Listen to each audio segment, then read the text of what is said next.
Hey everybody, and thanks for listening to Starting a Record Label. This podcast is about me starting a record label. Yep. Hey everybody, thanks for tuning back in to Starting a Record Label. No, it's been a couple weeks. It's been a couple crazy weeks. Things have kind of died back down, and I definitely wanted to stop. I know I put a pause on one of the podcasts for a couple of reasons. Obviously because of George Floyd and the situation going on there. Plus, at the time, there wasn't a lot for me to be able to do, and I kind of just wanted to let that have its time. So, to give, for lack of a better word, to kind of give it a second to breathe. So, thank you guys for tuning back in. Sipping some cold coffee out of my daughter's princess mug. I've been up most of the night here trying to figure out how to finally get this LLC thing figured out. I tried to see how many different ways you could go about doing it. Getting, a limited liability corporation is what an LLC is. So that basically, if crap hit the fan with any contract or anything else, that my family wouldn't get, it's basically so that the liability doesn't fall on my family. Like whoever had a problem with whatever would sue the company, would sue the label. They'd take whatever's left in the label and, leave my family alone. That's basically what like an LLC would do. So if you had a sole proprietorship, which is just you opening a business, which is kind of like what I have or had up until a few minutes ago, you would, if someone was to sue the business, they could also sue you. So they could take everything away from you. They could take my car or take, whatever else. Wouldn't actually have a lot. But, I just don't want things to be, coming back on my family. That's the big thing to do. My wife feels the same way. So, one problem though, and I know I've talked about this in the podcast before. I live in California, and California is notoriously just harsh on small businesses. Like it's, you'd think of a state that wants to see less giant corporations and more little guys with businesses. You'd think that they'd try to make things easier on us, but instead, for you to have a LLC in California, they're going to charge you $800 per year just to have it in taxes. And that is just awful. That's terrible. Like that you're going to have, like anybody's going to start a business, they might not have that money, to make whatever little corner shop they want to start up and, sell who knows what, trinkets or comic books or who knows what they want to do. But they're just not going to have that. And especially since you got to file it every year. So like right now, if I file it, I got to pay it. Well, the good thing is I have to pay $70 now and then $800 4 months from like today. So it's not just $800, it's like $870, and I think it might actually be almost $900 by the end of it. So per year. So, if I put it in today, it'll be like October before I have to pay it, and then I got to pay it again come April. So that'll be less than one full year, $1,600, $1,800, $1,800 in total just to have a name of a business. And so, I tried to see how many different ways I could go about it, and I've been researching it for a little bit. Maybe I could just be a sole proprietorship for now, and then change into, one of these other things, change into an LLC or have an S corp or something. And it's like, oh no, you're just gonna have to refile all this stuff, and it's gonna cost money again, and not only money, but that's actually, gonna cost a lot of just heartache. Just have to deal with all that kind of stuff, or paying someone else to deal with it. So it's just, yeah. Basically any contracts also, if I signed any kind of bands or artists, any contracts that I would sign as, a sole proprietor, would have to then be renegotiated and then signed again. So it's almost like, why even bother at that point in time? So I I just went and had to bite the bullet and just did it. So, you know, I put in all that information. It's going to take a few days to get back to me, but I have Not Today Robot as an LLC now. So, yeah. Oy. It just sucks because like $1,600 could have been used to like purchase vinyl or something, you know, just ridiculous. You know, I've got, you know, a couple grand saved up already for the label. Obviously, there's going to be costs in the contract. It'll probably be at least $1,000 to get a good contract written up. And, you know, anything to kickstart what we wanted to do is just, it's beyond that. So, like, this is where we start from. This is it, you know, already paid stupid $3,000-$4,000 just to have a business. Love it. And I can't even like deduct it off my taxes. That's just it's hilarious. It's which would be kind of funny. Like it is taxes to deduct the taxes from your taxes. It doesn't make any sense. But anywho, on top of all this stuff, not only did I need to have all that money for that, but you want to like hide your home address. You know, whether you're setting up an internet site like nottodayrobot.com, doesn't have my home address on it.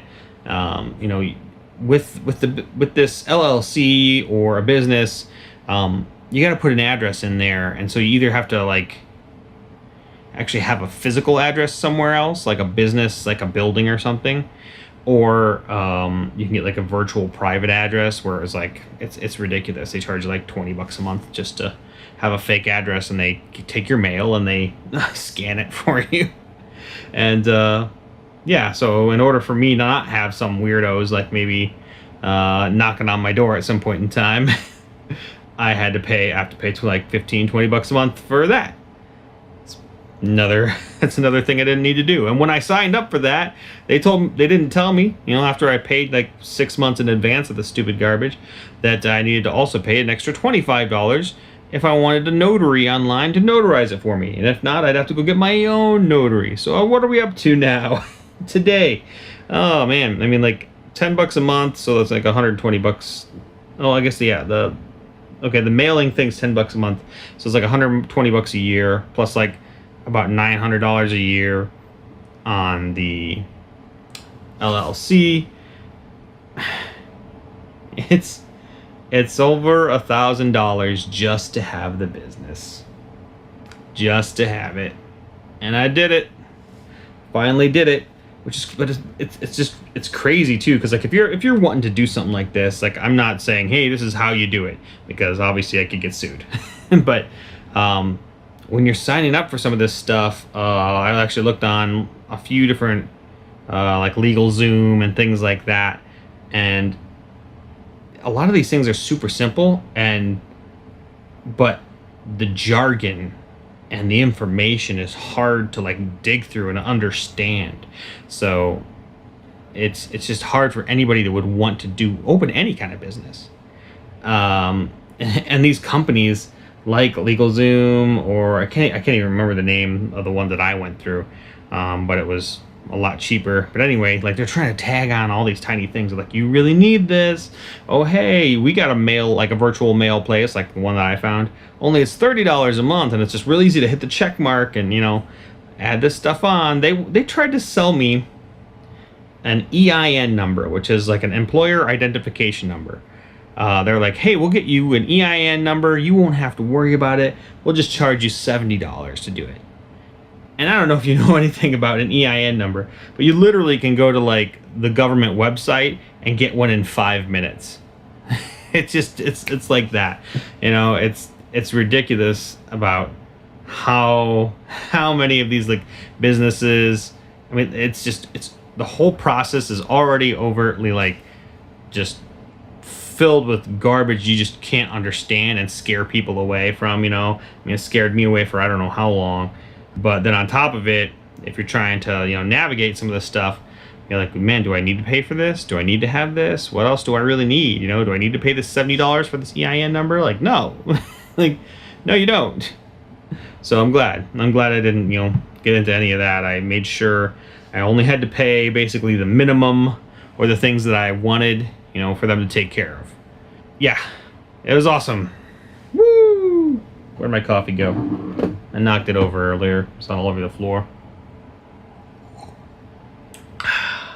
And on top of it, with the LLC, I have to write an operating agreement, which is basically just meeting notes. Like if you were going to have a meeting between like a group of people, a book club or whatever it is, only it's for a business. However, since it's just me, I need to have these meeting notes, and it's basically going to be like me. I met on Monday to talk to me about me. Just silly stuff, and I have to write that down and schedule that stuff out. Or what could happen was it kind of destroy the whole purpose of me having an LLC. Like I said at the beginning, the LLC is to make sure that if something, some lawsuit was to come down on the business, it wouldn't happen to hit my personal, like my family. And so if you don't make these meetings with yourself for the LLC, they could do what they call pierce the veil, like pierce the veil, like the band, the public veil or something. Basically, what they do is say, we don't think you're a real business. We're just going to sue you anyway. And so all the money that you paid to have yourself as a limited liability company goes down the drain, and you get sued anyway and all your stuff. So basically, you have to go through all this process and make sure that you're kind of doing this. And I would recommend, if you got a little bit of money, get an accountant, get a lawyer. I don't know. An accountant would probably know how to do all this stuff real easy, but it's also going to cost you quite a bit of money. LegalZoom, they can help you out. All those other ones, they can help you out. I can't remember. I think mine was like Inc. something or other. Hold on, I'll look it up. I got it. It is Inc. File. INCFILE. They seem to do it really cheap, so I'm happy for that. Yeah. Facebook ads are still doing pretty good with the podcast. It promotes it a little bit more every week. I'm going to chop up some more videos and maybe do a personal video about the podcast here soon, and the record label as well. Maybe reaching out to artists that might be interested in wanting to be on the label. In the future here, I'm really hoping to get some artists on to talk about, even if they aren't interested in being on the label, to what they would be interested in, so that I can talk through the process a little bit more. I'm actually going to have hopefully it's kind of scheduled right now, somebody from a tape duplication factory on, because I really love cassette tapes, and that's kind of a thing people are doing right now. I was going to have them on and talk about different kinds of merch and fun things people are doing in that whole industry. I'm going to have that on in probably a week or two. That'll be fun. But as for this week, I'm kind of just breaking back into it. I talked to my friend Jesse Pennington the other day. He was on one of the episodes earlier. He was kind of the marketing guru guy. It was a great conversation. We hadn't talked in a while, and we were just talking through, I just really need to jump into this, even though this COVID thing is still lingering here in California. And I know most of the U.S. it's still kind of, I know that most of the venues can't open. Every once in a while I listen to Joe Rogan, and I think he was talking about even like the Comedy Store and the Laugh Factory and some of those places aren't opening yet, even though bars are. So it's really, really rough for music right now. I haven't gotten any kind of calls or anything for mixing probably in a month or so, and that's kind of where my money is. Luckily, I know I talked about the Uber Eats and stuff like that in the past, and that's actually kicked up quite a bit during this craziness, and then even during some of the riots and whatnot. I actually was doing some Uber Eats and making really good money with that, so good thing for that this week. But not that I'm recommending anybody go out during that and doing that, but it's definitely helped me stay afloat and keep this thing kind of going forward. I may have talked about it a while ago, but I used to have a podcast called A Band's Life, and I might morph that into what we're talking about with artists and asking questions about what bands would be interested in. Maybe having a live stream once a week or once every other week with just a bunch of different bands in it. Like have a big Zoom meeting, like, hey, everybody jump in and just have everybody share what's going on in the music industry world, whether they live in Los Angeles or Chicago or wherever else. So I'm looking into doing that if you guys are interested in that. So all right, get back down to basics here and get rolling with hopefully some of these artists. This week I'm working on the website. There'll be a new website soon, and I'm working on getting some bands just to talk to. So thanks for following with. I know this week's a short one, but understood kind of with the whole circumstances these last few weeks, and I'm glad you guys are still listening, and I'm glad you're interested still, and looking forward to see where this goes. I mean, I've already put down all the money for the LLC. This is happening now, so looking forward to it. Thanks for listening, everybody. See ya.